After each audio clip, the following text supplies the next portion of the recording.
Israel Palestine যুদ্ধের সাথে বাংলাদেশের একটি ইন্টারেস্টিং, ট্রাজেডিক এবং আইরনিক সংযোগ রয়েছে। অক্টোবর মাস 1973 সাল। সে সময় আরব দেশগুলো এবং ইসরায়েলের মধ্যে যুদ্ধ চলছে। বাংলাদেশ আরব দেশগুলোর সমর্থনে কিছু করতে ব্যর্থ হলো। যুদ্ধের সময় সবচেয়ে বেশি প্রয়োজন ছিল অস্ত্র এবং অর্থের, কিন্তু বাংলাদেশ নিজেই যুদ্ধবিধ্বস্ত দেশ, এগুলো সাপ্লাই দেওয়ার সক্ষমতা বাংলাদেশের ছিল না। সেজন্য সিদ্ধান্ত হয় মিশরে চা পাঠানো, এবং মিশরের সরকার এটি আনন্দের সাথে গ্রহণ করে, এবং এই ঘটনায় এমন একটি নাটকীয়তার জন্ম দেয় যা কেউ স্বপ্নেও কল্পনা করে।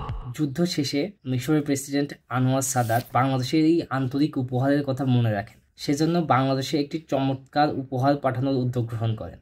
বাংলাদেশে সে সময় উল্লেখযোগ্য পরিমাণে অস্ত্র ছিল না, সেজন্য প্রেসিডেন্ট সাদাত 30টি T-54 ট্যাঙ্ক পাঠানোর উদ্যোগ গ্রহণ করেন। মিলিটারি সম্পর্কে নিজস্ব চিন্তাভাবনার কারণে শেখ মুজিবুর রহমান এই উপহার গ্রহণে গড়িমসি করলেও তার মন্ত্রীরা তাকে বোঝান যে প্রেসিডেন্ট সাদাতের দেওয়া উপহার কোনো মতেই দিয়ে দেওয়া সম্ভব না। 1974 সালের জুলাই মাসে ট্যাঙ্কগুলো বাংলাদেশে আসে। বাংলাদেশের একমাত্র সাজোয়া রেজিমেন্ট ফার্স্ট বেঙ্গল ল্যান্ডার্সের মেজর ফারুক রহমান এই ট্যাঙ্কগুলো আনুষ্ঠানিকভাবে গ্রহণ করেন। সে সময় যদিও ফারুক রহমান ডেপুটি কমান্ডেন্ট ছিলেন, কিন্তু তার মতো দক্ষ কোনো অফিসার রেজিমেন্টে ছিল না, সে কারণে ট্যাঙ্কগুলো মূলত তারই কন্ট্রোলে চলে আসে। এরই এক বছর পরে 1975 সালের আগস্ট মাসে এই ট্যাঙ্কগুলো নিয়ে মেজর ফারুক শেখ মুজিবুর রহমানের বাড়িতে যান এবং তাকে সপরিবারে হত্যার মাধ্যমে বাংলাদেশের ইতিহাসের গতিপথকে পুরোপুরি বদলে দেন।